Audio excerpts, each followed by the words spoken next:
हाँ जी बेटा जी, क्या हाल है जी आप सबका।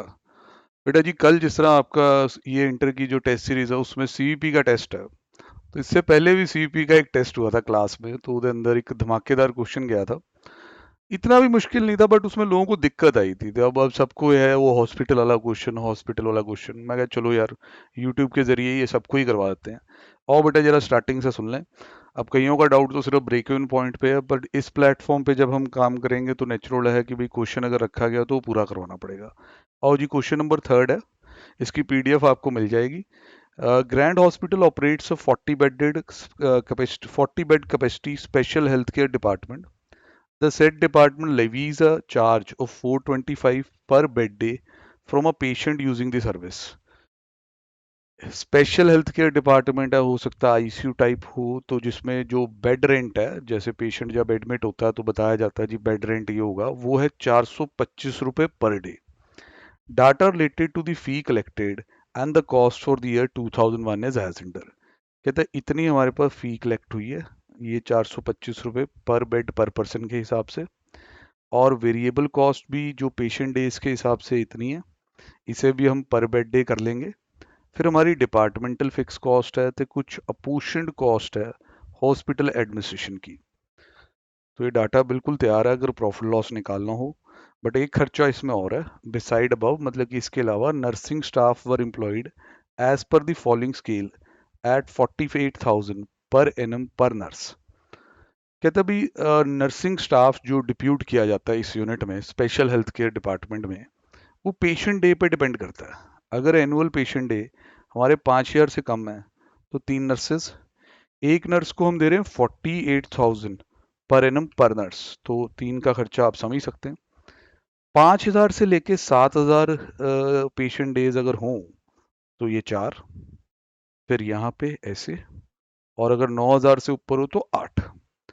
ये डाटा जड़ा है इसको हाईलाइट ही चाहे कर दें सर, ये डाटा जड़ा है वो रिगार्डिंग रिगार्डिंग ईयर 2001 है। ईयर 2001 का डाटा और अपकमिंग ईयर की प्रोजेक्शंस दी हुई हैं। प्रोजेक्शंस मतलब anticipation, expectations. Cost other than apportioned, ये एक अपोर्शंड कॉस्ट है। इसके अलावा जो भी है विल गो अप बाय 10%। अच्छा, इसका मतलब काफी वाइड हो जाता है कि all kind of cost other then apportion 10% बढ़ेंगे। अब ये नहीं कि अपोर्शन ओवरहेड बढ़ेंगे नहीं, वो भी बढ़ेंगे, बट 2.5 लाख रुपए पर एनम से। ठीक है, और पढ़ते हैं। Salary of nursing staff will increase to 54,000 rupees per annum per nurse. इसका मतलब ये भी 10% में नहीं है, इसका भी अलग है। Occupancy of bed capacity is not likely to increase in 2002. Consequently, management is actively considering a proposal to close down the department. उन्हें ये उम्मीद नहीं है कि बेड कैपेसिटी बढ़ेगा, मतलब और पेशेंट आएंगे, ऐसा नहीं दिखाई दे रहा, तो वो सोच रहे हैं डिपार्टमेंट बंद ही कर देते हैं। और इसमें डिपार्टमेंटल फिक्स कॉस्ट सेव भी की जा सकती है। तो आपको कहा गया कि एक स्टेटमेंट बनाओ, show the profitability of department for the year 2001 and 2002। मतलब 2 साल के लिए प्रॉफिट जिसमें आप दिखा सको। 2001 तो चलो बीत गया, 2002 आपको मेहनत करनी है। बच्चों का डाउट ज्यादा सेकंड पार्ट में है कि ब्रेक इवन बेड कैपेसिटी क्या होगी। और डाउट, मैं हैरान हूं कि अभी मल्टी ब्रेक इवन पॉइंट का ट्रिप वाला इतना अच्छा क्वेश्चन कराने के बाद भी डाउट है। अगर वो क्वेश्चन ना किया हो फिर तो इसकी तरफ देखना भी नहीं जा सकता। चलो कोई बात नहीं सर, बच्चे हैं, कंफ्यूज हो जाते हैं। अब आपका काम है कंफ्यूजन दूर करना, तो आप अपना काम करो। तो अब जी बिल्कुल हम अपने काम पे शुरू हो रहे हैं। सर अब हमारे पास जी सबसे पहले यहाँ इस फीस की जो कलेक्शन हुई है, ਇਹਦੇ बेस पे बेड डेज निकालने बहुत जरूरी है, पेशेंट डेज निकालने बहुत जरूरी है। सर उसके बगैर कुछ नहीं हो पाएगा। ये देखो, हमारे पास जो टोटल फीस आई है, टोटल रेवेन्यू भी कह सकते हैं इसे, टोटल रेवेन्यू जो जनरेट हुआ है इस डिपार्टमेंट में पेशेंट से चार्जेस लेके, वो रेवेन्यू जनरेट हुआ है 3495 और आगे देखें कितना, 56 सर 3495,625। ठीक है, अब ये कैसे आया होगा। सर एक बंदा अगर एक दिन के लिए एडमिट होता है तो 425 रुपये उससे हम चार्ज करते हैं। ठीक है, तो कितने पेशेंट डेज यहाँ हुए होंगे। तो पेशेंट डेज मुझे नहीं पता सर, मुझे ये पता है कि फीस पर डे क्या है, या फी या चार्ज पर डे क्या है। फी पर डे लिख दी सर। टोटल फी भी पता है, ये इन दोनों के कॉम्बिनेशन से ही बनी है। तो ये फी पर डे है 425। पेशेंट डेज मुझे पता करने हैं, इसके बगैर मेरा क्वेश्चन आगे बिल्कुल नहीं चल पाएगा। अगले साल के लिए तो मैं कुछ भी नहीं कर पाऊंगा। तो ये 3495625 को 425 से डिवाइड कर लीजिए, आपके पास होगा 3495625 डिवाइड बाय 425। ये पेशेंट डेज आ जाते हैं पर 8225 इतने पेशेंट डे थे। मतलब कि हमारे 8225 का मतलब ये है कि जैसे कोई बंदा, मान लो एक पेशेंट है, वो 10 दिन के लिए एडमिट हुआ, तो 10 पेशेंट डेज आ गए वहां से। 4 पेशेंट्स हैं, कॉमन इलनेस है उनको, तो 15 दिन के लिए एडमिट रहे ईच, 4 इंटू 15 60 हो गए। ऐसे ये बने टोटल। ठीक है, ऐसे ये बने। ये कईयों को इंटरेस्ट होता नहीं कि क्या चीज़ है। ठीक है, अब इधे बेस पे बेटा आप सबसे पहले वेरिएबल कॉस्ट पर डे निकाल लें, मतलब अगली वर्किंग ये बना लें। पहली वर्किंग का हेडिंग दे दें पेशेंट डेज, अगली वर्किंग का हेडिंग दे दें वेरिएबल कॉस्ट पर डे, ताकि क्वेश्चन करते हो तो आपको दिक्कत ना हो। वेरिएबल कॉस्ट पर डे के साथ ब्रैकेट में ईयर भी लिख देना, पुराने ईयर के हिसाब से 2001। सर देखो, जो टोटल वेरिएबल कॉस्ट थी वो थी 1357125, 1357125। इसको 8225 से डिवाइड कर दो, इससे आपको वेरिएबल कॉस्ट पर डे का पता चल जाएगा। सर ये आई 165। अच्छे से कंफर्म कर लो। सर ये देख लो इतना है वेरिएबल कॉस्ट। ठीक है, फिर इसको हमने रीचेक कर लेना, 1357125 divide by the, yes sir, divide करते ही ये चीज आ गई 165। अब इससे सर पहला जड़ा पार्ट है ना कि प्रॉफिट लॉस टाइप निकाल लें 2 साल के, क्योंकि पहला पार्ट तो थोड़ा बजट की तरह है यार, उसमें कोई सीवीपी वाला इतना टच नहीं है। प्रॉफिटेबिलिटी स्टेटमेंट 2001-2 की बड़े इजीली बन जाएगी। लो सर बनाते हैं, लिखो जी statement showing profit for the year 2001 and 2002। ये 2001 2002। ठीक है, अब जो पेशेंट डेज हैं थोड़ा प्रॉपरली आप लिख लेना, वो इस साल इतने थे। ठीक, अब क्वेश्चन की वर्डिंग अगर आप पढ़ें, bed capacity is not likely to increase in 2002, ये इतनी ही रहने वाली है, तो ये भी यहीं पे भी इतना ही लिख दिया हमने। ठीक है सर, अब जो पेशेंट को चार्ज लगाया जाता है, जो फीस उससे कलेक्ट की जाती है, वो आपको पता है 425 रुपये पर डे है।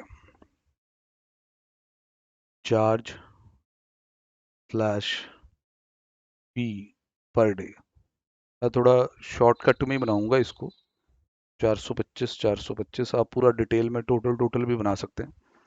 सर क्या ये चार्ज अगले साल बढ़ेगा नहीं, आपने उसमें भी यही लिख दिया। सर हम पढ़ लेते हैं। सर देखिए देखिए यहाँ पे, यहाँ तो bed capacity is not likely to increase के बारे में बताया गया है, fix cost can be avoided ये बताया गया है। सर यहाँ कुछ भी ऐसा संकेत नहीं दिया हुआ, तो अपन 425 ही लेके चलेंगे। अब सर इसके नीचे आपको लेस करनी है variable cost, variable cost per day. ये वेरिएबल कॉस्ट पर डे जब लेस करना है, उस वर्किंग नोट में जरूर जाएं जहां ये है 165 है। सर क्या आप 165 ही लिखोगे? सर पहले साल तो ये लिखने दो। सर अगले साल 165 नहीं लिख पाएंगे, क्योंकि 10% सारी कॉस्ट ने बढ़ना है तो वेरिएबल भी बढ़ेगी, तो 165 पे 10% बढ़ा दीजिए। Sir this becomes 181.5। इससे सर कॉन्ट्री पर डे आ जाएगा, कॉन्ट्री पर डे। ठीक है, अब दिस विल बी 425 माइनस 165 260। ठीक है, पहले ईयर में। अगले ईयर में 425 माइनस 181.5, सर 243.5। ये लो सर, कॉन्ट्री पर डे आ गया। देन इसके बाद जी इसमें हम टोटल कॉन्ट्री तक निकाल लेते हैं, फिर बाकी खर्चे माइनस करके प्रॉफिट लॉस दिख जाएगा। टोटल कॉन्ट्री, इसको जरूरी नहीं है ऐसे बनाना है, आप टोटल रेवेन्यू टीवीसी वैसे भी बना सकते थे। बेड डेज पता है सर, यस 8225 मल्टीप्लाई, पहले ये वाला आ गया 200,278,27,87.5। ठीक है, 260 × 8225, 21, 38, 500। अब लेस अदर कॉस्ट्स, जिसमें कुछ फिक्स्ड भी हैं, कुछ सेमी वेरिएबल टाइप भी है, जैसे नर्सेस। ये सब हो जाएगा, ये कोई दिक्कत वाली बात नहीं है आपकी। आपको बस ध्यान देना है, डिपार्टमेंटल फिक्स कॉस्ट है पहले, departmental FC, departmental FC, departmental F हाँ जी, चेक करो जी डिपार्टमेंटल एफसी कितनी है। सर पहले साल तो सिर्फ शांति रखनी है, वहां से उठा के यहाँ लिखना बस, 62250, 62250। अगले साल लिखने से पहले थोड़ा सा पढ़ना है। सर देखिए इन्होंने लिखा है cost other than apportioned will go up by 10%, apportioned will grow by 250। Sir departmental FC के बारे में तो फिर जनरल थ्योरी लगेगी, अदर देन अपोर्शंड, तो 10% बढ़ा के मेरे पास आ गया जी 684,750, बिल्कुल जी। अब यहाँ पे मैं बात करने वाला हूँ अपोर्शंड कॉस्ट की। अपोर्शन कॉस्ट सर ये 10 लाख है, तो अपोर्शन कॉस्ट यहाँ लिखनी है आपने, अपोर्शन कॉस्ट 10 लाख, ये लिख दी। अब ये कितनी बढ़ेगी ये भी पढ़े, apportion overhead will increase by 2.5 lakh रुपए, तो ये सर 1250 हो जाएंगे, 1250, बिल्कुल जी। अब बात आ गई नर्सेस पे। सर आपके जो डेज है ना, 8225 डेज है, 8225 सर इस रेंज में रहेगा यहाँ से, तो नर्सेस तो 6 चाहिए होंगी। अब फर्स्ट ईयर जो है उसमें जो नर्सिंग स्टाफ है उसका खर्चा 48,000 पर एनम पर नर्स है, 6 नर्सेस का खर्चा डालें। तो नर्सेस या nursing staff cost, nursing staff cost लिख दो चाहे, तो सर ये है 48,000 इंटू 6 भाई, 48 × 6 बिकम्स 288 लिख दिया सर जी। और सर फिर उसके बाद आने वाले साल में इधर जड़ा खर्चा है वो 54,000 होने वाला है, तो 54 × 6, सर ये 324 लिख दिया हमने, ये लो सर। तो पहले तो भाई हम इसमें अपना जड़ा प्रॉफिट लॉस है वो पता कर लेते हैं कि भाई हमारा एटलीस्ट प्रॉफिट लॉस वाला पार्ट तो उस क्लास टेस्ट में मुझे याद है ज़्यादातर बच्चों ने किया था, ठीक किया था मतलब। 2138,500 माइनस 622,500 माइनस 10 लाख माइनस 228 आया सर। इसको पहले एक बार कंफर्म कर लें आगे मूव करने के बजाय। Sir to sir 228। अगले साल की बात करते हैं, वहाँ इन्फ्लेशन काफ़ी आई है, 202787.5 माइनस 684,750 माइनस 1250 माइनस 3,24,000, तो नेगेटिव हो गया सर। सर ये हो गया 255,962.5, चेक कर लीजिए सर, ये लो, बिल्कुल जी 255,962.5। अब आ जाओ सर सेकंड पार्ट पे। इतना यार तुमने इसमें वो बना रखा है कि भाई मैं तो हैरान हूँ यार, ब्रेक इवन ही नहीं हुआ किसी से भी। सर इसमें ब्रेक इवन करने के लिए, ब्रेक इवन की बात हो रही है 2002 की, 2002 में ब्रेक इवन करना है, 2001 में नहीं, वो तो गया। 2002 में जब ब्रेक इवन करना है तो ब्रेक इवन करने के लिए दो चीज़ें चाहिए होती हैं। One is contribution which is very clearly 243.75, second is fix cost. पहली चीज़ कंट्रीब्यूशन, दूसरा फिक्स कॉस्ट। अब बुक वाले इसे अजीब से तरीकों से कर देते हैं। बुक वाले देख लेते हैं कि भाई देखो यहाँ तक तो लॉस ही चल रहा है, तो ब्रेक इवन तो ऊपर ही होगा, तो सीधा सिंगल शॉट लगाते हैं, आंसर आ जाता है। वो काम मैं कभी करता नहीं।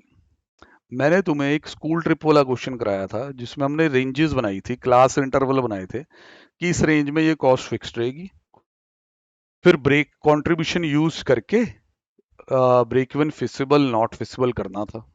तो मैं तो ये चाहता था कि उस लेवल तक आप जाओगे, पर आप लोगों को बस आंसर ये दिख रहा है, आंसर दिख रहा है नहीं आ रहा, तरीका नहीं दिख रहा कि करना क्या चाहिए। गलत है, एफर्ट्स होनी चाहिए। ठीक है जी, कोई बात नहीं, हम बुक वाला तरीका नहीं कर रहे। मैं ये नहीं कह रहा कि आओ बेटा 9,000 से ऊपर ही ट्राई करते हैं, क्योंकि 8,225 तक तो लॉस ही है। There can be multiple break even points, आपको पता ही है।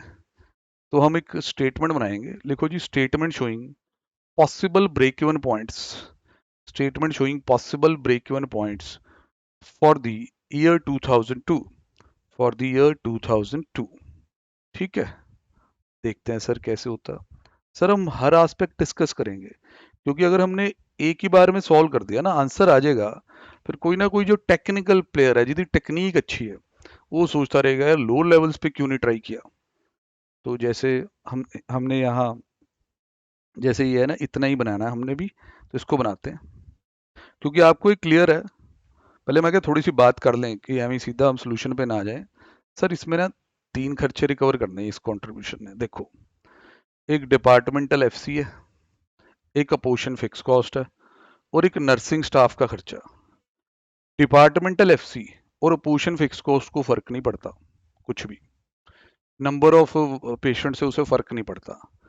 पर जो ये नर्सिंग स्टाफ है, ये परफेक्ट वेरिएबल नहीं है, रेंज बाउंड है। एक रेंज में आके फिक्स हो जाता है, अगली रेंज शुरू होती है तो फिर वेरी करता है, फिर रुक जाता है।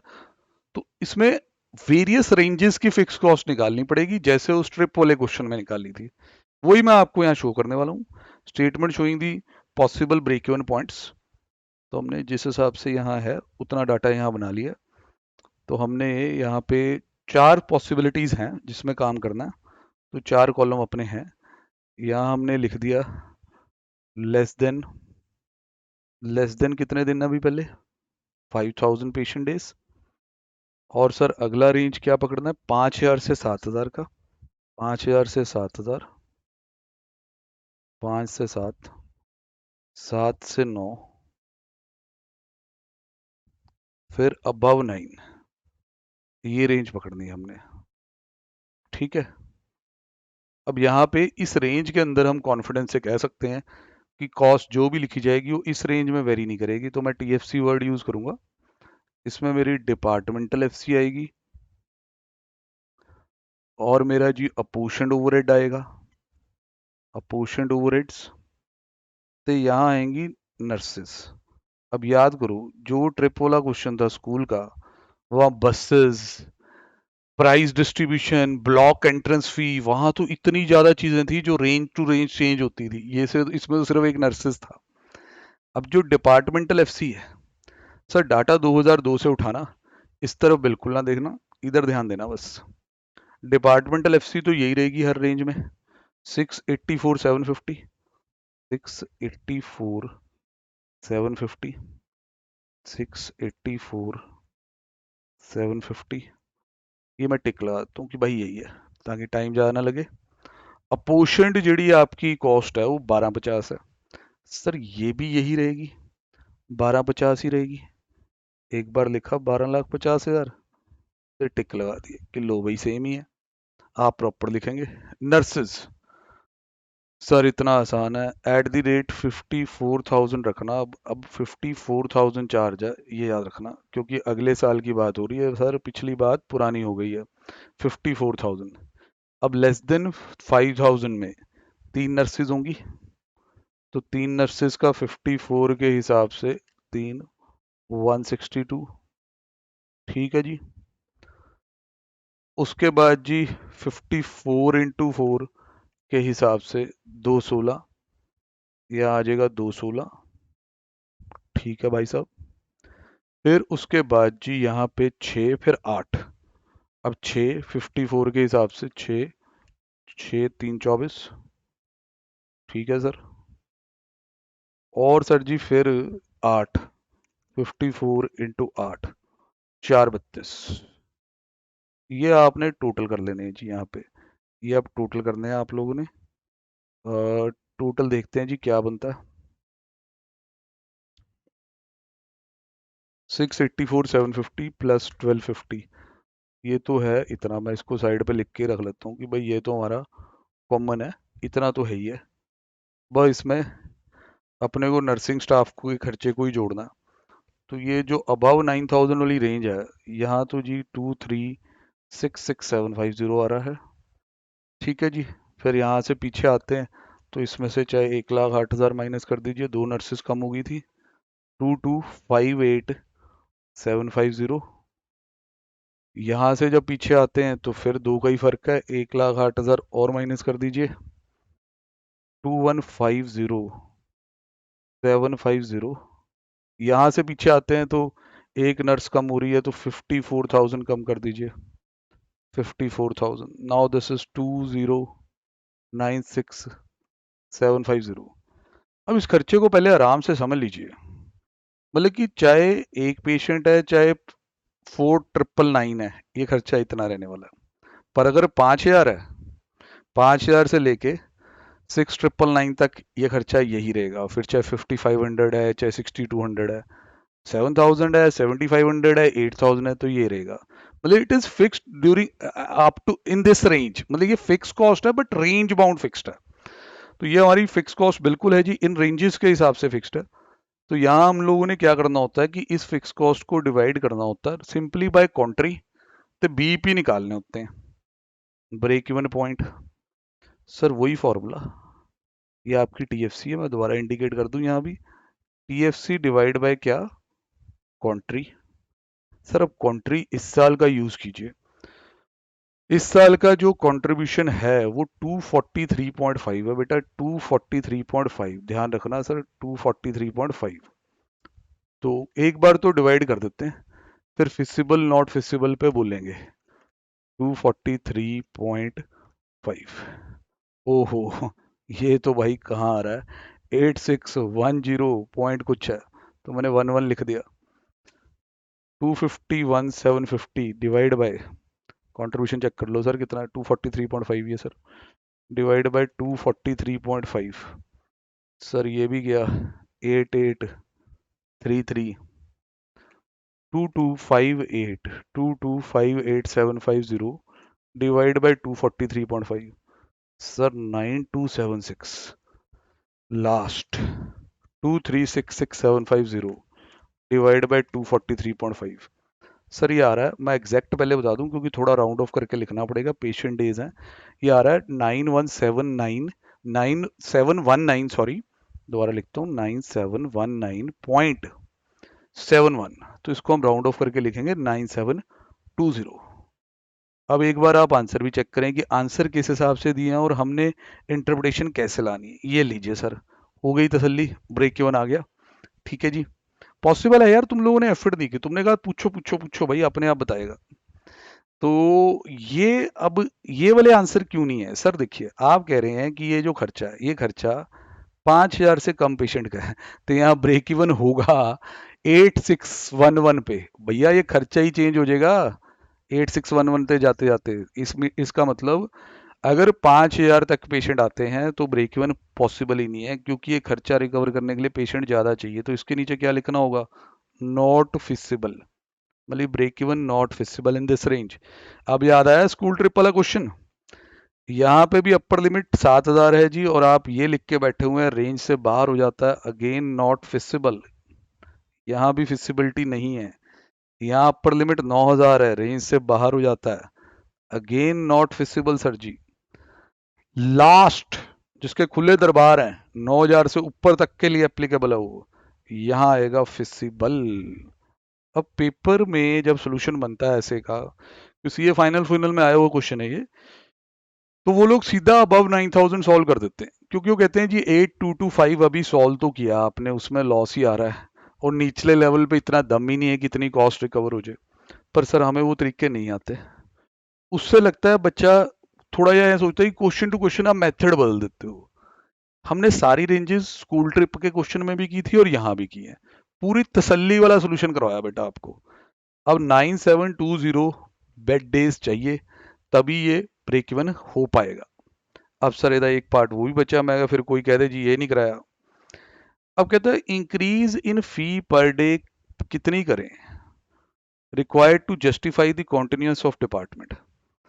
सर देखो जो आपने ब्रेक इवन निकाला है वो तो एक डाटा है, वो तो एक डाटा है कि अगर इतने पेशेंट आ गए तो ब्रेक इवन हो जाएगा, पर जो हकीकत है जो सच्चाई है वो तो ये है कि पेशेंट तो इतने कोई आने उन्हें नहीं, क्योंकि हमें पेशेंट्स का तो एस्टिमेट ही है कि भाई 8 to 5 पेशेंट ही आएंगे, 8 to 5 पेशेंट डेज ही होंगे।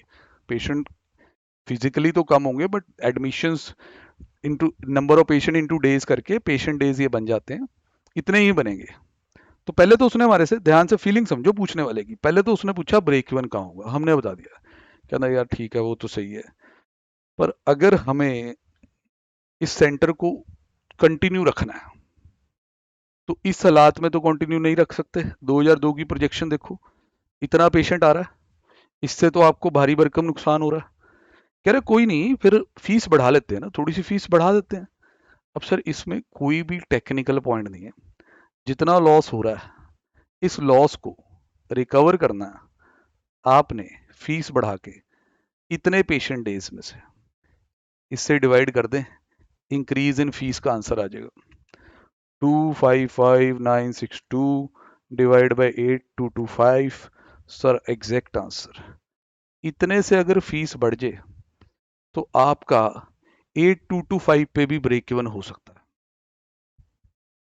मतलब कि जिस लेवल पे आप एंटिसिपेट कर रहे हैं इस रेवेन्यू को, अगर इतना आप पेशेंट के लिए चार्ज इतना बढ़ा दें तो you will be able to recover your cost. ये पार्ट काफ़ी बच्चों का ठीक था। ठीक है भाई, अब ये क्वेश्चन जो आपको तंग कर रहा था वो करवा दिया गया है। नो डाउट अगर पेपर में आए तो इसका ब्रेक है उनका पार्ट, एक आम बच्चे को जिसने सीवीपी की हल्की फुल्की तैयारी की है बेटा उसकी तो बैंड बचेगी। तो इसको सीरियसली देखें, पॉइंट को समझें, ये जो चीज़ बनी है वो शानदार है। एक एक जवाब दिया गया, अगर किसी को लग रहा है फिजिबल नॉट फिजिबल क्या होता है वो दोबारा समझ लो। यार हमने ये बजट बनाया 5,000 तक की स्ट्रेंथ का, उसमें ये खर्चा, हम कह रहे हैं कि इस खर्चे को ब्रेक इवन करने के लिए इतने बंदे चाहिए, इतने पेशेंट डे चाहिए। यार हाउ इट इज़ पॉसिबल, फिर तो खर्चा ही चेंज हो जाएगा, क्योंकि आपने 5,000 से ज़्यादा पेशेंट डे लिख दिए। It means at this rate यहाँ ब्रेक इवन पॉसिबल ही नहीं है। फिर अगला जो लेवल है वो 5 से 7 हज़ार का है, उसमें ये खर्चा है। इस खर्चे को रिकवर करने के लिए आप कह रहे हैं जी इतने पेशेंट डे चाहिए, again it is not possible. इस रेंज के अंदर आएगा ना, जब इस रेंज के अंदर आएगा तो हम कहेंगे it is possible. Again outside the range. So now you से कि 9267 चाहिए, अगेन आउटसाइड। अब ये रेंज ही खुली है अबव 9,000, 9,000 से ऊपर आता है तो उधर रिगार्डिंग ये खर्चा है, और जो 9,000 से ऊपर नंबर आता है तो फिजिबिलिटी यहाँ रहेगी। तो only break even which exist is 9720। अगर आप पेपर में बहुत जल्दी में हैं तो आपने 8225 सॉल्व किया हुआ था और वो इसी रेंज का डाटा था, तो वहाँ आप देख रहे थे लॉस ही हो रहा था। ठीक है, आप अगला सीधा अबव 9,000 ट्राई कर सकते थे, but the level of confidence will be very lesser, क्योंकि आपको होगा कि बाकी रेंजेस मैंने एक्सप्लोर क्यों नहीं की, इसलिए मैंने आपको पूरा करवाया। ओके जी बेटा, बाकी ऐसे ही धमाकेदार क्वेश्चन और लाते रहेंगे। Bye bye, all the best.